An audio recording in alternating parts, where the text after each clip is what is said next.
علیکم ورحمۃ اللہ وبرکاتہ۔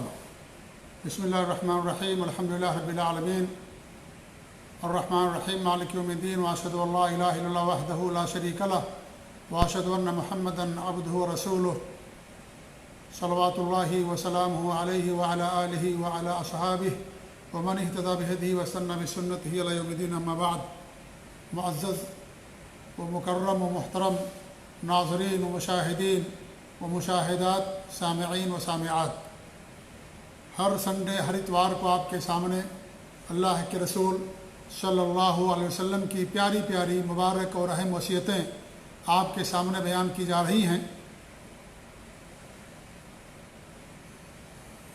2 ہفتہ سے یا 3 ہفتے سے آپ صلی اللہ علیہ وسلم نے مرض الموت کے اندر امت کو جو وصیتیں فرمائی تھیں، ان وصیتوں کا تذکرہ آپ کے سامنے کیا جا رہا ہے۔ آج بھی جو ہمارا درس ہے اسی سے متعلق ہے، اور آپ نے مرض الموت میں جو 9 وصیتیں کی تھیں، جن میں سے 3 کا آپ کے سامنے ذکر ہوا تھا، آج 4تھی اور 5ویں وصیت کا ذکر انشاءاللہ ہم آپ کے سامنے کرنے کی کوشش کریں گے۔ 4تھی وصیت کیا تھی؟ تکریم الوفود کی، یعنی وفود جو آئیں گے لوگ اسلام میں داخل ہونے کے لیے، ملاقات کے لیے، ان کی تکریم کرنا، ان کی عزت کرنا، ان کا خیال رکھنا۔ صحیح بخاری اور مسلم کی روایت ہے کہ آپ نے اپنی وفات سے 3 دن پہلے جو وصیت فرمائی تھی، اس میں سے کیا فرمایا؟ اخرج المشرکین من جزیرۃ العرب، مشرکین کو جزیرہ عرب سے نکال دو۔ یہ وصیت آپ کی تیسری وصیت تھی، اور گزشتہ درس میں اس وصیت پر قدر تفصیل کے ساتھ میں نے گفتگو کی ہے۔ جو حضرات اس وصیت کا معنی اور مفہوم اور اس کا مطلب سمجھنا چاہتے ہیں، وہ ہمارے پرانے درس کی طرف رجوع کریں، انشاءاللہ پوری بات ان کو سمجھ میں آ جائے گی۔ اس کے بعد آپ نے کیا فرمایا؟ وہ عزیز الوفد بنحو ما کنت وجیزہم، اور وفد کی ویسے ہی تکریم کرنا، ایسے ہی ان کا خیال رکھنا جس طریقے سے میں ان کا خیال رکھتا ہوں۔ قال ابن عباس راوی الحدیث وسکت عن الثالثہ او قال فنسیتها، جو راوی الحدیث ہیں وہ کہتے ہیں کہ وہ تیسرے کے بارے میں آپ خاموش رہے، یا یہ کہا کہ فنسیتها کہ میں اسے بھول گیا، یعنی انہوں نے کون سا لفظ استعمال کیا؟ راوی الحدیث فرماتے ہیں کہ عبداللہ بن عباس نے کون سا لفظ استعمال کیا؟ میں اس کے بارے میں بھول گیا، یا آپ نے یا تیسرے کے بارے میں خاموشی اختیار کی۔ تو یہاں پر جو آپ نے وصیت فرمائی ہے وفود کی تکریم کی، یعنی جو آپ کے پاس آئیں ان کی عزت کرنا، ان کا خیال رکھنا۔ اور 9 ہجری کو عام الوفود کہا جاتا ہے۔ عام الوفود یعنی جب مکہ مکرمہ فتح ہو گیا 8 ہجری میں، تو اس کے بعد جو درجوک جماعت کی شکل میں لوگ مدینہ آتے تھے اور اسلام قبول کرتے تھے، اور اسے عام الوفود کہا گیا، یعنی لوگوں کے وفد کی شکل میں آنے کا سال، کہ لوگ آپ کے پاس آتے تھے مدینہ منورہ اور اس طریقے سے اسلام قبول کر لیتے تھے۔ آپ ان کی عزت کرتے تھے، ان کا احترام کرتے تھے، ان کے کھانے پینے کا انتظام ہوتا تھا، ان کی ضروریات کا خیال رکھا جاتا تھا، اور اس طریقے سے انہیں دین کی باتیں بتائی جاتی تھی، سکھائی جاتی تھی، حتی الامکان جتنا ہو سکتا تھا دین کی بنیادی باتیں، اور اس طریقے سے وہ لوگ دین اسلام کے اندر داخل ہوتے تھے۔ تو آپ نے فرمایا جس طریقے سے میں ان کی عزت کرتا ہوں، ان کا ادب احترام یا ان کی تکریم، ان کا خیال رکھتا ہوں، تم لوگ بھی ان کا خیال رکھنا۔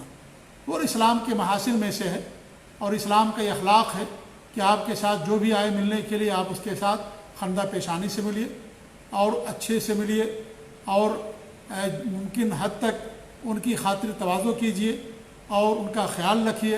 یہ اسلام کی تعلیم ہے۔ اللہ کے رسول صلی اللہ علیہ وسلم کی حدیث ہے کہ من کان یؤمن باللہ والیوم الآخر فلیکرم ضیفہ، جس کا اللہ پر یوم آخرت پر ایمان ہے، وہ اپنے ضیف کا، اپنے مہمان کا خیال رکھے، اپنے مہمان کی تکریم کرے، ان کا خیال رکھے۔ تو جو بھی وفد کی شکل میں آتے ہیں وہ مہمان ہوتے ہیں، اور پھر وہ دین اسلام قبول کرنے کے لیے آتے تھے، اس لیے ان کی اہمیت اور بڑھ جاتی تھی، اور ان کا خیال رکھنا اور بڑھ جاتا تھا۔ تو آپ نے باقاعدہ اس بات کا حکم دیا کہ ان کا خیال رکھنا، اور ان کی عزت کرنا اور ان کے ساتھ اچھا معاملہ کرنا، جو بھی نئے مسلمان ہوں ان کی عزت کرنا اور اس طریقے سے ان کا خیال رکھنا اور حتی الامکان ان کی مدد کرنا، یہ ایک مسلمان کے اوپر ضروری ہوتا ہے۔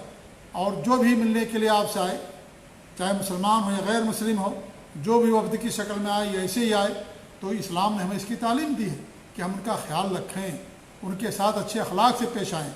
اور اسلام اچھے اخلاق کی بنیاد پر بہت زیادہ پھیلا ہے۔ اسلام کی نشر و اشاعت میں اسلام کا جو اچھا اخلاق ہے، کردار ہے، ایک مومن کا جو ہونا چاہیے، اس کا بڑا اہم رول رہا ہے کہ انسان اپنوں کے ساتھ بھی، دشمنوں کے ساتھ بھی، غیروں کے ساتھ بھی اچھے اخلاق سے پیش آئے اور ان کا خیال رکھے۔ ہمارے نبی صلی اللہ علیہ وسلم نے کس طریقے سے جب مکہ فتح کیا، سارے دشمنوں کو آپ نے معاف کر دیا۔ حضرت یوسف علیہ السلام نے اپنے بھائیوں کو معاف کر دیا۔ اس طریقے سے پوری مثالیں، تاریخ کی روشن مثالیں ہمارے سامنے موجود ہیں، صحابہ کی مثالیں، اور اس طریقے سے سلف صالحین کی مثالیں، ائمہ اور علماء کی مثالیں، ہمارے نبی صلی اللہ علیہ وسلم کی سیرت مبارکہ، سیرت مطہرہ کے روشن اوراق اور روشن واقعات، ان تمام چیزوں پر دلالت کرتے ہیں۔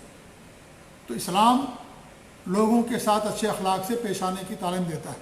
ہمارے نبی نے باقاعدہ وصیت فرمائی تھی حضرت معاذ بن جبل کو اور ابو درداء کو، اور یہ وصیت ساری انسانیت کے لیے تھی کہ وہ خالق الناس بخلق حسن، لوگوں کے ساتھ اچھے اخلاق سے پیش آؤ، اچھے اخلاق سے، اپنے ہوں یا غیر ہوں۔ اور آپ نے یہ نہیں کہا کہ وہ خالق المسلمین بخلق حسن، کہ مسلمانوں کے ساتھ اچھے اخلاق سے پیش آؤ، سب کے ساتھ، سارے انسانوں کے ساتھ۔ اور اسلام کی خوبی ہے یہ اسلام کی خوبیوں میں سے ایک عظیم خوبی ہے کہ سب کے ساتھ، حتیٰ کہ اگر آپ کا دشمن ہے اور آپ کے ساتھ ملنے کے لیے آتا ہے، آپ کے گھر پر آتا ہے، تو آپ بھی اس کی عزت کیجئے اور اس کا خیال رکھیے اور اس کی حتی الامکان اس کی مدد کیجئے اور اس کے ساتھ اچھا معاملہ کیجئے، اچھے اخلاق سے پیش آئیے۔ اچھے اخلاق کی بڑی اہمیت ہے دین اسلام کے اندر۔ اگر غیر مسلم کے ساتھ آپ برے اخلاق سے پیش آئیں گے تو اس سے اسلام بدنام ہوگا اور وہ کہیں گے کہ اسلام ان کا یہی کہتا ہے۔ اگر مسلمان کے ساتھ آپ نے برا برتاؤ کیا تو مسلمان یہ جانتا اور سمجھتا ہے کہ اسلام کی تعلیم نہیں ہے، یہ تو اس کی اپنی کمی ہے اور اس کے اپنے اندر نقص ہے۔ لیکن غیر مسلم کے ساتھ اگر آپ برا سلوک کریں گے تو وہ کہے گا ان کا اسلام اسی بات کی تعلیم دیتا ہے۔ اس لیے میرے بھائیو، ہمارا دین سب کے ساتھ، ہر انسان کے ساتھ، اپنوں کے ساتھ، پرایوں کے ساتھ، دوستوں کے ساتھ، دشمنوں کے ساتھ، چھوٹے بڑے، مرد اور عورت، سب کے ساتھ حسن اخلاق سے پیش آنے کی تعلیم دیتا ہے۔ اور ہمارے بھی ایک حدیث ہے، وہ استولتمم مکارم الاخلاق، میری بعثت اس لیے بھی ہوئی ہے کہ میں مکارم اخلاق کی وصیت کی تکمیل کروں، اچھے اخلاق کو لوگوں کے سامنے عام کروں، اچھے اخلاق کو لوگوں کے درمیان پھیلاؤں، اس کی نشر و اشاعت کروں۔ اور جہاں آپ کا مقصد یہ بھی تھا اصل کی توحید کی اشاعت، شرک کا خاتمہ، وہیں آپ کی بعثت کے مقاصد میں سے ایک اہم مقصد یہ بھی تھا اچھے اخلاق کی تکمیل اور اچھے اخلاق کی لوگوں کے سامنے اشاعت۔ اس لیے آپ دیکھیے، آپ دشمنوں کے ساتھ بھی معافی کا برتاؤ کیا کرتے تھے اور انہیں معاف کر دیا کرتے تھے۔ اس طریقے سے کتنے واقعات آپ کی زندگی میں اور صحابہ کرام اور سلف صالحین کی زندگیوں میں کہ اگر ان واقعات کو بیان کیا جائے تو ہمارا وقت نکل جائے گا۔ تو الغرض کہنے کا مقصد یہ ہے کہ سب کے ساتھ اچھے اخلاق سے پیش آنا۔ اور میں تو کہتا ہوں کہ ہمارے جو غیر مسلم بھائی ہیں ان کے ساتھ اور انسان کو زیادہ اچھے اخلاق سے پیش آنا چاہیے، کیونکہ اسلام کے تعلق سے بدگمانیاں ہیں، اسلام کے تعلق سے لوگوں کے دلوں کے اندر جو برے خیالات ہیں اس کی بھرپائی کیسے ہوگی؟ اس کی بھرپائی اور اس کا تدارک اسی طریقے سے ہوگا کہ ہم ان کے ساتھ اچھے اخلاق سے پیش آئیں، ان کی ضرورتوں پر کام آئیں اور اس طریقے سے ان کا تعاون کریں اور ان کے ساتھ اچھا معاملہ کریں، تاکہ ان کے دلوں کے اندر اسلام کی عظمت بحال ہو، اسلام کی خوبیاں اجاگر ہوں اور وہ سمجھے کہ اسلام ایک سچا اور اخلاق والا دین ہے، ایک اخلاق والا دین ہے۔ اس لیے اسلام کے اندر دین اسلام کی اخلاق کی بڑی اہمیت ہے۔ ہمارے نبی صلی اللہ علیہ وسلم فرماتے ہیں کہ قیامت کے دن ترازو میں جو سب سے قیمتی چیز ہوگی، آپ نے کہا کہ تقوی اللہ، حسن خلق، اللہ تعالیٰ کا تقوی اور حسن اخلاق۔ حسن اخلاق اللہ تعالیٰ کے ساتھ بھی، نبیوں کے ساتھ بھی، اب مسلمانوں کے ساتھ بھی، اور حتیٰ کہ جانوروں کے ساتھ بھی۔ جانوروں کے ساتھ بھی انسان حسن اخلاق سے پیش آنے کی تعلیم دے، ہمارا اسلام اس کی تعلیم دیتا ہے۔ اس لیے جانور کے سامنے جانور کو ذبح کرنے سے منع کیا گیا، جانور کو اس کی طاقت سے زیادہ اس پر بوجھ ڈالنے سے منع کیا گیا، جانور کو بھوکا رکھنے سے منع کیا گیا اور اس پر ظلم کرنے سے منع کیا گیا، جانور کے سامنے جو جانور حلال ہیں ان کے سامنے چھری تیز کرنے سے منع کیا گیا۔ کیوں؟ اس لیے کہ جانور بھی اللہ کی مخلوق ہیں، وہ بھی شعور رکھتے ہیں، وہ بھی سمجھتے ہیں، اور اس لیے جو ہے اللہ نے ان کو ہمارے مسخر کر دیا، ہمارے تابع بنا دیا ہے۔ اس کا مطلب یہ نہیں کہ ہم ان پر ظلم کریں اور ان سے جتنا چاہیں اتنا کام لیں، انہیں کھانا پینا نہ پانی نہ دیں، اور اس طریقے سے ضرورت سے زیادہ یا ان کی طاقت سے زیادہ ان سے ہم کام لیں، یہ منع ہے شریعت کے اندر۔ تو اسلام بہت ہی سچا اور بڑا پیارا دین ہے، اخلاق والا دین ہے۔ اسلام کے اندر نہ صرف انسان بلکہ جانوروں کے ساتھ بھی حسن اخلاق سے پیش آنے کی تعلیم دی گئی ہے۔ ہمارے بھی نے منع فرمایا کہ ایک جانور کو آپ باندھ کر کے رکھیں اور اس کے نشانہ سیدھا کریں، یعنی انسان اپنے تیر کا نشانہ سیدھا کرتا ہے تو چھوٹی گوریا ہے یا چھوٹا کوئی پرندہ ہے اس کو کہیں باندھ دے اور اس کو مارے، زندہ ہے وہ اور اس کو مار رہا، وہ دیکھ رہا ہے، تو ہمارے بھی نے اس سے منع فرمایا ہے۔ اس طریقے سے ہر ذی روح کو جلانے سے منع فرمایا، ہر ذی روح کو جلانے سے منع فرمایا۔ تو یہ کیا ہے؟ اسلام کے اندر ان تمام چیزوں سے منع کیا گیا، چیونٹی کو، کیڑے مکوڑوں کو، اور جس کے اندر بھی روح ہے اسے آپ زندہ نہیں جلا سکتے، شریعت کے اندر منع کیا گیا ہے۔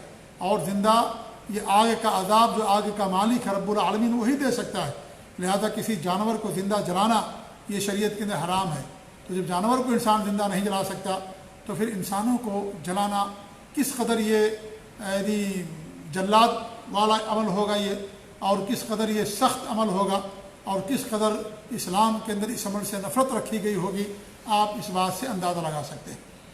تو آپ نے تکریم الوفود، جو وفود آئیں ان کے ساتھ آپ نے حسن اخلاق اور اچھا معاملہ کرنے کا آپ نے تعلیم دی ہے۔ پانچویں وصیت آپ نے جو فرمائی تھی وہ کتاب اللہ اور سنت رسول کی تمسک کی وصیت۔ جیسے اس حدیث کے اندر ہے کہ وہ کہتے ہیں کہ میں بھول گیا کہ وہ تیسری وصیت کیا تھی، تو کیا تھی وہ تیسری وصیت میں سے یا تو یہ تھی کتاب اللہ کی وصیت تھی، اور ایسے ہی ایک وصیت آپ نے فرمائی تھی جیش اسامہ کے تعلق سے، جسے انشاءاللہ اگلے درس میں ہم آپ کے سامنے بیان کریں گے۔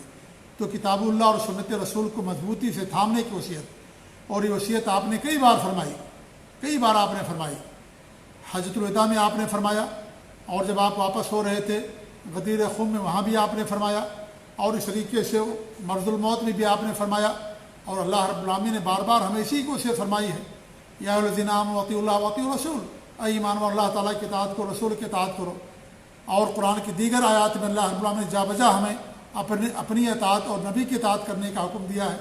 اللہ نے فرمایا اتبعوا ما انزل الیکم من ربکم ولا تتبعوا من دونہ اولیاء، جو تمہاری طرف نازل کیا گیا اس کی تم اتباع کرو، اس کی پیروی کرو۔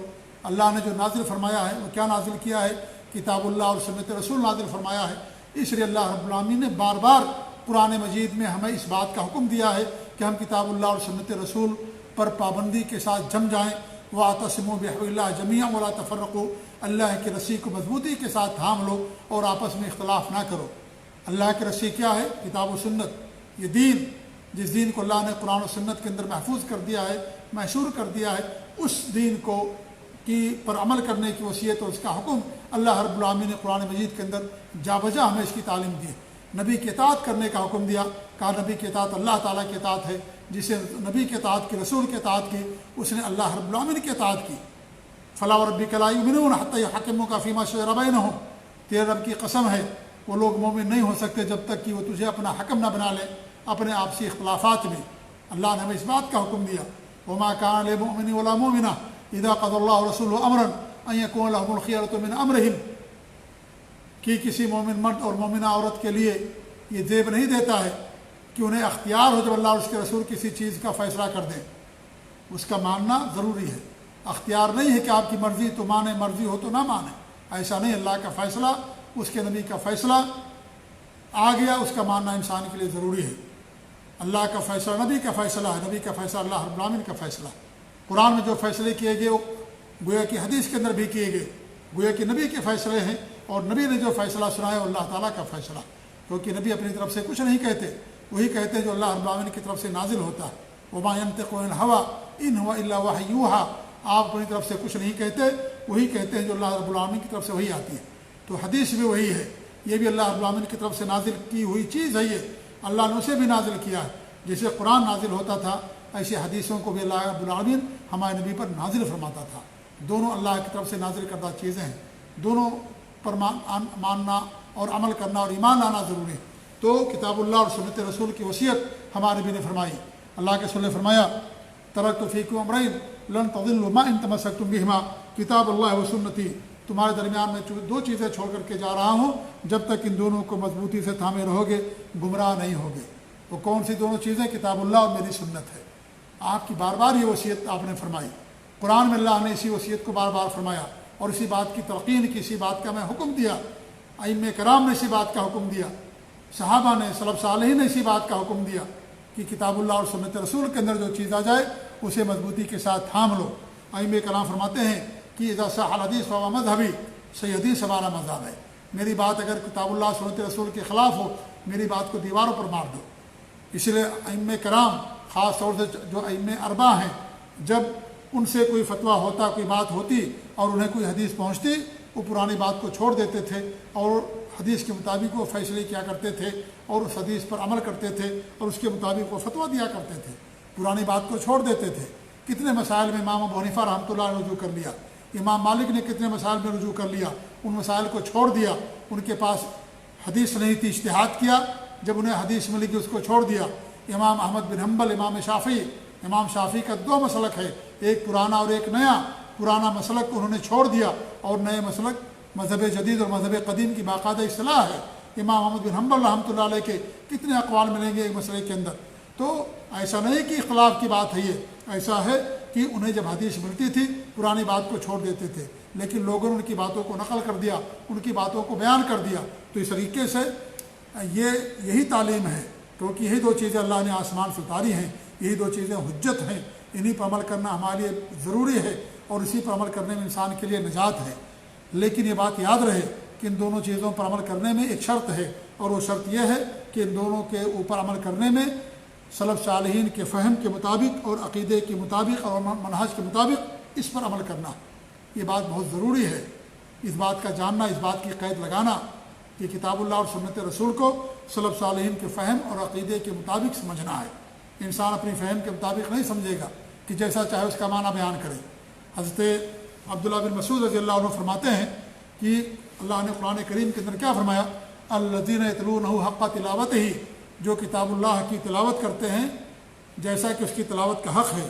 تو انہوں نے فرمایا کہ اس کی تلاوت کا حق کا مطلب یہ ہے کہ قرآن میں اللہ نے جو حلال کیا اس کو حلال مانتے ہیں، نمبر 2 جو قرآن میں کریم اللہ نے حرام کیا اس کو حرام مانتے ہیں، نمبر 3 اسی طریقے سے پڑھتے ہیں جس طریقے سے اللہ رب العالمین نے اس کو نازل فرمایا، نمبر 4 معنی میں تبدیلی نہیں کرتے ہیں یہ، اور کسی بات کو اس کی جگہ سے نہیں الگ الگ جگہ پر رکھتے ہیں، تعریف نہیں کرتے، اور 5ویں بات انہوں نے فرمائی کہ قرآن کی جو تعویل ہے، قرآن کا جو معنی اور مفہوم ہے، جو تفسیر ہے وہی تفسیر کرتے ہیں اور اپنی طرف سے کوئی تفسیر نہیں کرتے، اپنی طرف سے اس کا کوئی معنی نہیں بیان کرتے۔ تو قرآن ہو یا حدیث ہو، ان کے معانی اور مطالب کو ہمیں سلف صالحین کے عقیدے اور نہج اور فہم کے مطابق سمجھنا ہے، یعنی کہ ہم اپنی فہم کے مطابق سمجھیں۔ آج امت کے اندر گمراہیاں کیوں آئیں؟ لوگوں نے سلف صالحین کے فہم کو چھوڑ دیا اور آیات کی منمانی تعویل کی، منمانا اس کا معنی بیان کیا، اور پھر قرآن کریم کو غلط معنی کے لیے استعمال کیا، نعوذ باللہ من ذالک۔ کتنی ایسی دلیلیں آپ کو ملیں گی، کتنے ایسی چیزیں ملیں گی کہ لوگ اپنی بدعات کے لیے، شرک کے لیے قرآن کریم سے دلیلیں دیتے، نعوذ باللہ، اور قرآن کریم کے وہ معنی نہیں بیان کرتے، مفہوم جو اللہ رب العالمین نے اپنے نبی کو بتایا، نبی نے صحابہ کو بتایا، وہ معنی نہیں بیان کرتے، اس کا دوسرا معنی اور مفہوم لیتے ہیں۔ سلف صالحین کے قدم سے ہٹ کر کے، ان کی روش کو چھوڑ کر کے دوسرے راستے کو لیتے ہیں، تو یہ گمراہی کا ذریعہ اور سبب ہے، گمراہی کا ذریعہ اور سبب ہے۔ اللہ رب العالمین قرآن کریم کے اندر فرماتا ہے دودھ پلانا پینے کے تعلق سے کہ دودھ تمہاری مائیں وہ ہیں جنہوں نے تم کو دودھ پلا دیا ہے۔ اب اللہ نے نہیں بیان فرمایا کہ کتنے میں حرمت ثابت ہوگی، یہ بات اللہ کے رسول صلی اللہ علیہ وسلم نے حدیث کے اندر بیان فرمایا کہ 5 مرتبہ رضا سے پینے ثابت ہو جائے گی۔ اب کوئی آدمی اس قرآن کریم کی آیت کا معنی لے کر کے کہے کہ کوئی آدمی کسی کا دودھ پی لے عورت کا، وہ اس کی ماں بن گئی، یا بچہ دودھ پی لے ایک مرتبہ بھی تو اس کی ماں بن گئی، ایسا نہیں ہے، 5 مرتبہ کم سے کم پینا ضروری ہے۔ تو انسان قرآن کریم کی تعویل اور قرآن کریم کا معنی اپنی طرف سے نہیں بیان کر سکتا، اس کا وہی معنی لینا ہے جو سلف صالحین نے سمجھا، جو سلف صالحین نے بیان کیا۔ قرآن کریم اللہ فرماتا ہے تمہارے ساتھ ہے، تم جہاں کہیں بھی رہو۔ کیا ساتھ کا مطلب یہ کہ اللہ تعالیٰ کی ذات ہمارے ساتھ نہیں؟ اللہ ہمارے ساتھ اپنے علم سے ہے، اللہ کے علم سے کوئی چیز خالی نہیں ہے۔ یہ صحابہ کرام اس کا معنی سمجھتے تھے، سلف صالحین اس کا معنی یہ سمجھتے تھے۔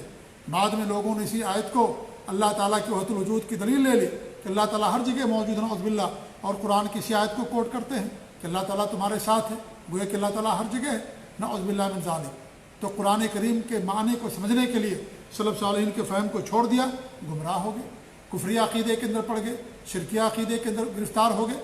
تو یہ قید لگانا ضروری ہے کہ کتاب و سنت کو سلف صالحین کے فہم کے مطابق ہمیں سمجھنا ہے، تبھی جا کر کے انسان گمراہی سے بچ سکے گا، تبھی انسان افراط اور تفریط سے بچ سکے گا، تبھی انسان اپنے آپ کو یعنی صحیح راستے پر قائم رکھ سکے گا۔ اگر چھوڑ دیا اس قید کو تو انسان آزاد ہو جائے گا اور جیسا چاہے گا منمانی تفسیر بیان کرے گا، صحیح راستے سے بھٹک جائے گا۔ جیسے لبرل قسم کے آج لوگ ہیں، جدیدیت جن کے اوپر چھائی ہوئی ہے، کہ قرآن کریم کی منمانی تفسیر اور اپنے لحاظ سے اس کی تفسیر بیان کرتے ہیں، جبکہ اس کے تعلق سے صحابہ کی تفسیریں موجود ہوتی ہیں، لیکن صحابہ کی تفسیروں کو نہیں لیتے۔ تو میرے بھائی یہ قید بہت ضروری ہے انسان کے لیے کہ کتاب اللہ اور سنت رسول کو جیسے صحابہ نے سمجھا، تابعین نے سمجھا، تابعین نے، سلف صالحین نے سمجھا، اس کے مطابق سمجھنا، اسی میں ہمارے لیے نجات ہے، ہدایت اسی کے اندر مضمر ہے۔ ہمارے نبی نے فرمایا کہ امت 73 فرقوں میں تقسیم ہو جائے گی، سارے سب لوگ جہنم میں جائیں گے، ایک فرقہ جنت کے اندر جائے گا۔ صحابہ کرام نے پوچھا وہ کون؟ کہا جس پر میں ہوں، میرے صحابہ ہیں۔ لہذا صحابہ کا عمل، صحابہ کا فہم، ان کا عقیدہ معیار ہے ہمارے لیے، حجت ہے ہمارے لیے۔ فَإِنْ آمَنُوا بِمِثْلِ مَا آمَنْتُم بِهِ فَقَدِ اهْتَدَوْا وَكُونُوا مَعَ الصَّادِقِينَ وَاتَّبِعْ سَبِيلَ مَنْ أَنَابَ إِلَيَّ۔ کتنی آیات ہیں جس میں اللہ رب العالمین ہمیں باقاعدہ ان کے نقش قدم کی پیروی کرنے کا حکم دیا ہے اور اس کی تعلیم دی ہے۔ لہذا کتاب و سنت کو سلف صالحین کے فہم اور عقیدے کے مطابق انسان سمجھے گا۔ کتاب اللہ کے لیے ایک شرط ہے کہ وہ معنی صحیح ہو، سلف صالحین کے فہم کے مطابق ہو۔ حدیث کے اندر 2 چیزیں ہیں، نمبر 1 وہ حدیث صحیح بھی ہونی چاہیے، نمبر 3 اس حدیث کا معنی وہی ہو جو صحابہ نے سمجھا ہے، سلف صالحین نے سمجھا ہے۔ دوسرا معنی لیں گے تو انسان گمراہ ہو جائے گا، جیسے آج لوگ گمراہ ہو گئے۔ اگر کوئی آدمی صرف کتاب اللہ کی بات کرتا، حدیثوں کی بات نہیں کرتا، سمجھ لیجئے کہ وہ انسان منکرین سنت میں سے ہے، وہ گمراہ انسان ہے۔ یہ انسان قرآن و حدیث کی بات تو کرتا ہے لیکن ان کو اپنی سمجھ کے مطابق سمجھتا ہے، دلیلیں دیتا قرآن سے، حدیث کی دلیلیں دیتا ہے، لیکن اس کا معنی وہ نہیں بیان کرتا جو صحابہ نے بیان کیا، بلکہ اور کوئی دوسرا معنی بیان کرتا ہے تو بھی انسان گمراہ ہے وہ۔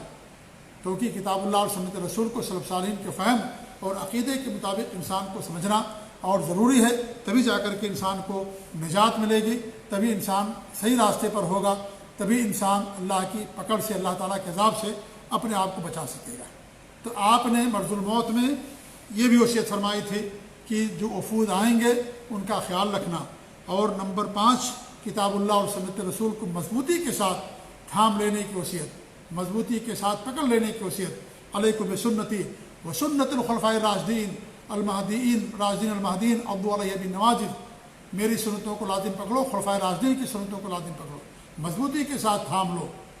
سنت کو مضبوطی سے پکڑنے میں قرآن کو مضبوطی سے پکڑنا شامل ہے، قرآن کو مضبوطی سے پکڑنے میں سنت اور حدیث کو مضبوطی سے پکڑنے میں شامل ہے، کیونکہ قرآن ہمیں سنتوں پر عمل کرنے کی، سنتوں کو اپنانے کی، سنتوں کے مطابق زندگی گزارنے کی تعلیم دیتا ہے، اور سنت اور حدیثیں بھی ہمیں قرآن کریم کے مطابق زندگی گزارنے کی تعلیم دیتا ہے۔